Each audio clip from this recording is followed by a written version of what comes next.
Please like this video and subscribe to our channel. Hubs, extensions, docking stations, UPSs, and more. I'm Huey Poplock. Today we're going to talk about connecting to your computer or from your computer. First, we're going to talk about hubs. Now, what are hubs? Hubs are something you plug into your computer to give you more plugs. This one is one that sits under a blue iMac. Here is a typical hub. This is an Anker USB-C hub, 5-in-1 USB-C adapter. You'll see that at the end, it plugs into your USB-C port on your computer, whichever computer you're using. You then can plug in two USB 3 devices. You can plug in an HDMI to send it to a projector or to another screen. And you can also put in an SD card or a micro SD card and have it read it. This is a very simple device that allows you to have an SD card or a mini SD card reader by plugging into your USB-C port. It also is a USB-C device, plugs into your computer in the USB-C port. You can have an audio jack there. There's a USB-C slot. There's two USB-A slots. There's two HDMI ports. There's a gigabit Ethernet connector. I have, on my computer, it's a 16-port USB data hub and charger, and gives me 16 USB ports with individual switches for each one. They have stowaways where you can put the connector so it is not lost, it doesn't catch on anything, and it's easy to travel with. You don't want it dangling because it could pull out, get caught, or eventually loosen up the cable and be unusable. Now,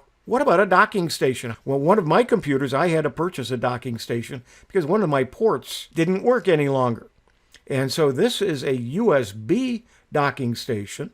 It would connect to the host, in other words, to the computer, using a USB cable. It also is powered, and it gave me extra ports, including two USB 3 ports, audio in and audio out, some USB 2 ports, an Ethernet port, and then an HDMI and a DVI port so that I could connect to either monitors or projectors that need one or both of those connectors.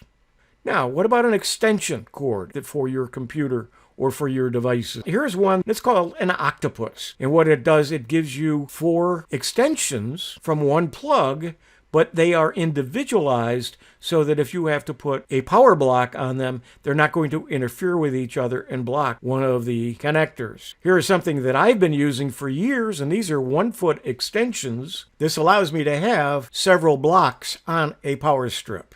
Talking about power strips and surge protectors. You'll see here that we have power strip, surge protector, power strip with USB, and just a power strip but with a flat plug. These are all various types of power strips and surge protectors that you can buy. So, a power strip gives you the ability to plug multiple devices into a single wall outlet. A surge protector is a type of power strip which is specifically designed to withstand a power surge and keep your electronics safe. A power strip offers no additional protection. If there's a surge, then your expensive TV can get fried and destroyed. A power strip does nothing besides give you extra sockets to plug into and an easy on-off switch. If you want any protection at all, you need a surge protector. A surge protector is designed to create a protective barrier around the products plugged into the protector.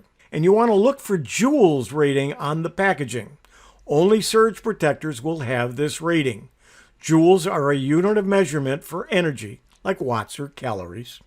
They measure how long your appliance will be protected. Sometimes it may only take one massive surge in power to exceed the number of joules that your equipment is protected against.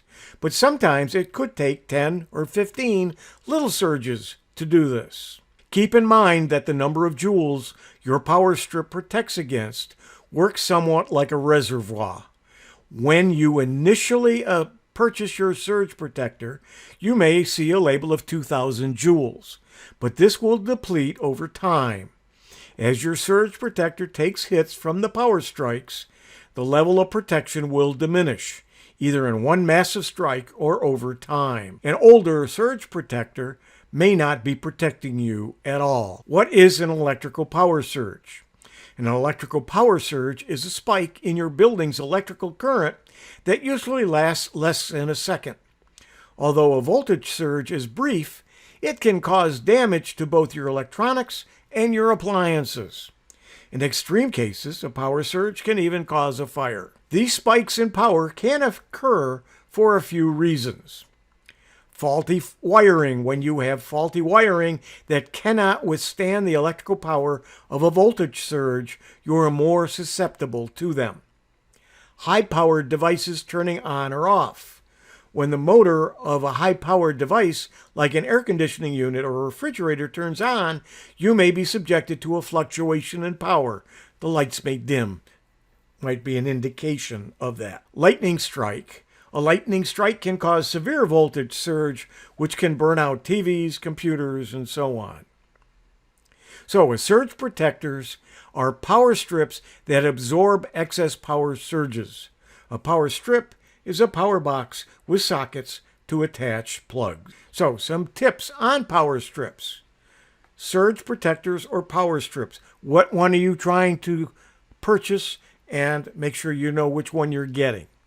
Joules are a measure of protection. So if it lists how many joules, you want to take a look at that. And that means you're getting a surge protector.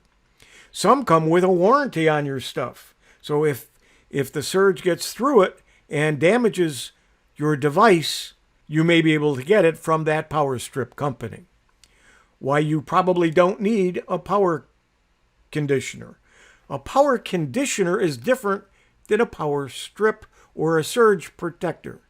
A power conditioner is when you get fluctuations in your electricity.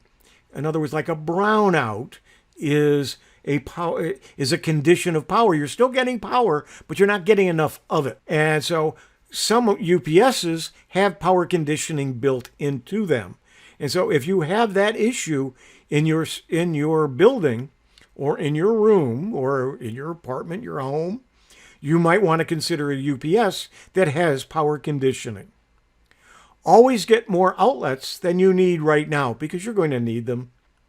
Get one with enough spacing for the big plugs or get those little extensions like I had. But if you get it with the spacing already there, it does make a difference. And it's less things to plug in and less things to worry about. Power spikes can come through or to phone or cable lines too. And USB is great, but check the amps. And so you might want to make sure that you are getting enough power in those USB plugs in that power strip. If you're traveling, get a portable power strip because a lot of times when you're in a hotel, they are very limited in the number of plugs. And if you put your own strip in there, you can put 2 or 3 devices at the same time. Remember that none of these last forever, and you do need to replace them.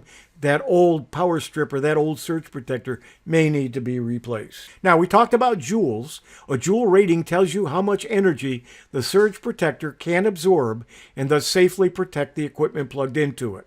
The higher the joule rating, the more robust the surge protector and the longer it will likely protect. Joule ratings are one of the first features you'll see noted on the product box. If you don't see it, that should be a red flag. That means you're either buying a power strip that has no surge protection or the rating is so low that the manufacturer chose not to call it out. Anyone serious about protecting their device from surge and their homes from a potential fire should stay away from any power product that does not have a solid joule rating. Now, what about UPSs or uninterruptible power sources, not the brown trucks? When should you use a UPS? An uninterruptible power source gives peace of mind that your work and your devices are protected in the event of a brownout or a total loss of power.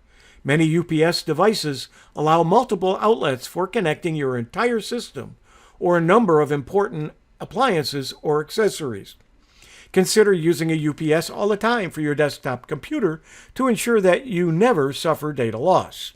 Understanding that a UPS will not provide a long-term power supply to finish working is important to your satisfaction level as an end user. In the event of a power loss, use the UPS to give yourself enough time to save your work and find an alternate power source or to shut down. Now, when do you use both a UPS and a surge protector?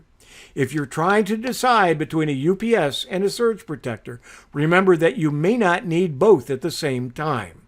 That said, you can certainly use these devices independently to prepare your equipment for possible voltage spikes, brownouts, and power outages. Plug your valuable or complex electronics into the power strip and use the UPS for your computer and other devices where you may lose work if the power goes out. Plug printers and other accessories into power strips with surge protection. Divide and conquer to ensure all your devices are safely protected from excess voltage during an unexpected power surge. When using UPS and surge protectors, especially when using both devices at the same time, there are some important safety tips to keep in mind. Don't plug a surge protector into a UPS outlet. Always use a wall socket instead to avoid drawing too much power from your UPS, resulting in efficient user experience and possibly triggering an overload. Don't plug a UPS into a surge protector. Likewise, it's not generally advisable to plug your uninterrupted power source into a surge protector either. Plugging the UPS directly into the wall helps ensure the most consistent power goes directly to the UPS and limits the times it will go to battery when it should remain online. This helps the UPS to remain charged for immediate response, and built-in surge protection adds that layer of defense that also comes standard with a surge protector. Get the right number of outlets. When purchasing either a UPS or surge protector or power strip, one important consideration is the number of outlets. Of course, you want to buy a device with enough outlets to support the number of devices that you want to plug in. It can be a good idea to purchase a device with more outlets than you need now, so you'll have some extra room to plug in any new devices you add to your setup. For surge protectors, check absorption ratings and clamping voltage. When purchasing a surge protector, two important specs are the absorption rating and clamping voltage. The absorption rating is how much power the surge protector can withstand in a surge. Look for surge protectors with an absorption rating of at least 600 joules. The clamping voltage is the voltage at which the surge protector will be activated to protect your equipment. Look for devices with a clamping voltage of 400 volts or lower. Here are some UPSs. Now here's a chart showing the run times on UPSs. Obviously you can't read that. What I did is I summarized a few items so you get an idea. But what you're mostly looking at is at a very low wattage, you can get a couple hours out of a UPS. But if you've got a computer plugged into it and a couple other items in the UPS portion of the plug, and I'm going to show you what I mean by that in the next couple of slides, you want to shut them down. So this is a typical UPS. Actually, it's a UPS 850. That they're showing there. Here's what the back of a UPS looks like. Notice there are two sets of plugs. One is a battery backup and the other is a surge suppressor. So you don't need an external surge suppressor. You can plug some items in here, and if it goes to battery, those items will shut off. And the battery backup side, those plugs will remain on as long as there's battery, even without power. So then you want to power down the items using a lot of battery so that it will last longer. You'll notice also your network in and out, so if you've got network cables, you can actually be suppressing and protecting network cabling as well with this particular UPS. Here is another UPS. This is a 450 volt amp from a different company. And again, you'll see that there are some devices that are surge protected and some items that are battery protected. And the battery protected ones are also surge protected. So, in summary, we talked about hubs, we talked about extensions, we talked about power strips, we talked about surge suppressors, docking stations, and uninterruptible power supply or UPSs. Thank you for joining hubs, extensions, docking stations, UPS, and more. Again, I'm Huey Poplock. Thank you.